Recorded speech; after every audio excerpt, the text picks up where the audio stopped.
Vicki Gabereau on the show today. The actor Michael Riley. He's going to talk about his new movie, 100 Days in the Jungle, which you'll see soon. It's a true story about Canadian pipeline workers. They were kidnapped in Ecuador. So, in 1999, a group of Canadian pipeline technicians were kidnapped while they were working in Ecuador. Eventually, they were released, but that followed intense negotiations. Their experience has been made into a new movie. It's called 100 Days in the Jungle. Here's a little clip. Por favor, please.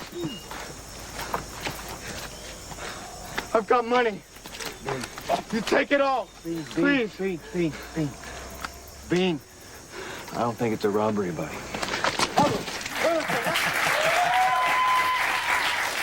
Well, the first guy was Brendan Fletcher, and it didn't work. And then he was kind of saved by Michael Riley, one of Canada's best-known actors. How are you, sir? You may clap.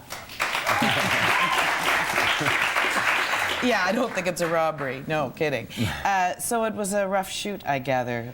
Muddy, mucky. It was a rough shoot, you know. I wish we would have had a camera crew following us around from the moment we got off the airplane, because even before we started shooting, we had we were on the tail end of Hurricane Michelle, so the roads were being washed out, and we had an earthquake before we started shooting, and it was like a little Hearts of Darkness out there, you know. Yeah, but I think it shows that kind of despair, which is what the real guys would have experienced. Absolutely. That you people were put, crew and actors alike, Costa Ricans because you shot it there, yeah, and Canadians alike, really experienced some tremendous deprivation. Yeah. And you can, have you seen this film yet? No, I haven't seen the finished product yet. Oh, I have. Yeah. Yeah. How was it? Yeah, you were great. Oh, good. Yeah.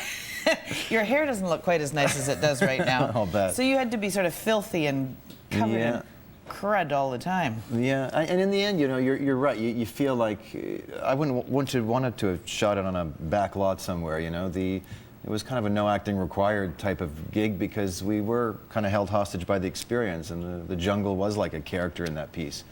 If it was, we shot between 5 in the morning and 5 at night because the light would come up at 5 and turn off at 5, and had to get it all done, be up at 2 to be there with cameras rolling by 5. And if it was raining in the morning, then it rained perpetually. Yes, you didn't need any water trucks there to provide the rain. No. So when you were offered this part, do you think, oh goody, 8 weeks in Costa Rica? Oh yeah, you know, life is wonderful. Yeah, the agent says, oh, you're going to stay in a resort, and it's backed onto a jungle, so you kind of just picture leaving your place, having a cup of coffee, going out and shooting. No, it wasn't like that at all. No. No. No. You had to go how far between your hotel and the... Well, a lot of the roads, as I said, got kind of rained out, and we weren't actually that far as the crow flies, but just to get your gear out there and slog it through the mud to get it there and be ready to go, as I say, by 5 a.m. You know, we had no alarm clocks at this hotel we were at, so the guys, the cast would get up and knock on each other's door to make sure we all got in the bus by about 2:30 in the morning to, you know, get into what we called the base camp, and then we would get into other vehicles to kind of make our way to where we were shooting.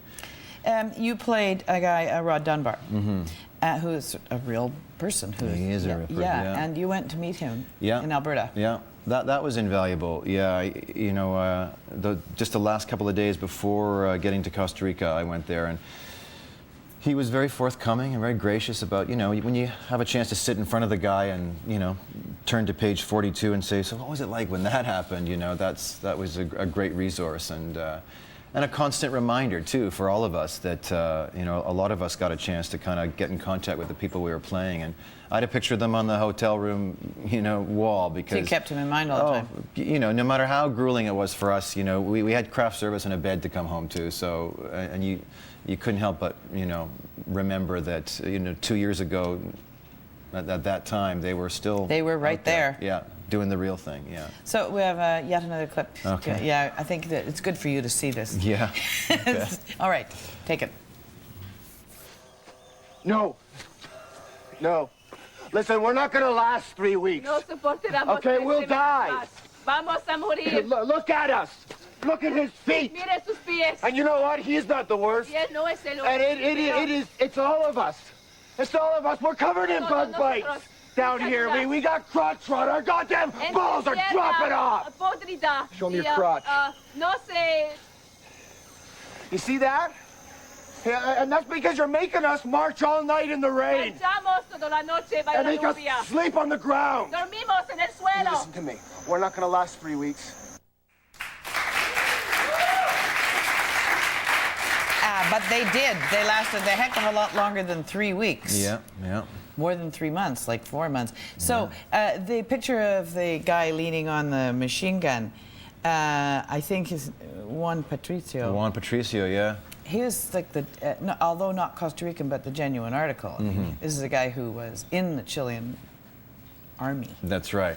Yeah, he was the real deal, and he became another amazing resource. Aside from being a great actor, yeah, he was like, you know, he took all the Costa Rican cast playing the guerrillas through a kind of mini boot camp to, you know, bring all that up to speed. You know, it was a military operation the way it was. The way he ran it. Yeah, and as it was in real life. So it's very scary. it is scary. Yeah. Wait till you see it. You'll be scared for yourself. Okay. You'll be scared for that hair. Man, oh man, yeah. It was a good thing you got a haircut. I think, you know, it's interesting, the idea of money for humans, you know, the kidnapping for ransom. Right. And, you know, Canadians generally don't pay the same as Americans. You know, Americans get bigger bucks. Right. And I think there's quite a funny moment there when everybody realizes that these guys have captured Canadians. Yeah, you're not going to get a lot for You're going to us. get $1 a pound. That's you know? right. So that must be frightening for Canadian workers down Yeah. there. I mean, a year later, there was an American crew that was taken in the exact same location. Yeah. And some of them weren't so lucky. Yeah. Yeah, but yeah, and it was. I just like the fact that it was, you know, Canadian guys out there. I mean, I got to spend, as you said, some time with Rod, and I got to go out in the field with him and see him work with the guys, and they are the self-proclaimed toughest working men in the world, and they certainly are. Yeah. You know? Well, maybe you'll just won't ever have to do such a tough thing again. Yeah. Too many bullet ants.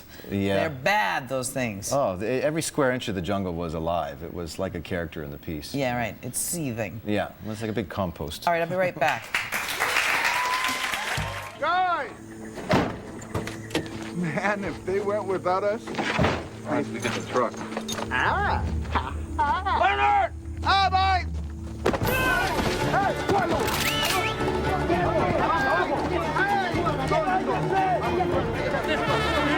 Arriba, arriba, arriba, arriba. Vamos, muchachos, suban, suban. Vamos, arriba, arriba, arriba,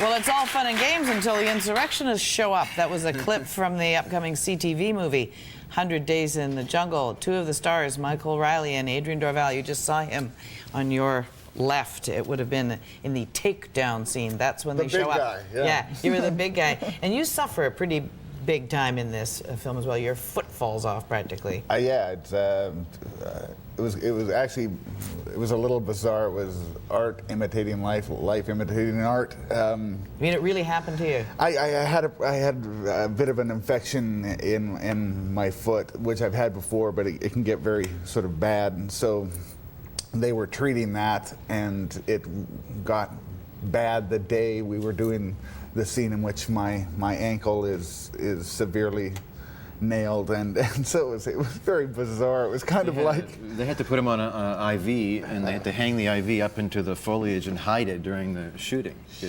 Yeah. So when we are all watching this, we'll be looking for the IV cord. Yeah, I wonder if you can see it when you saw. you actually can't see it there. You were looking for it, were you? Well, no, they finally took it out. It was we had this guy. He was our stunt coordinator. His name is Kirk Jarrett, and he became Superman. He was saving our butts left, right, and center because we kept trying to get our butts killed. It was like, hey, what's this? Yeah.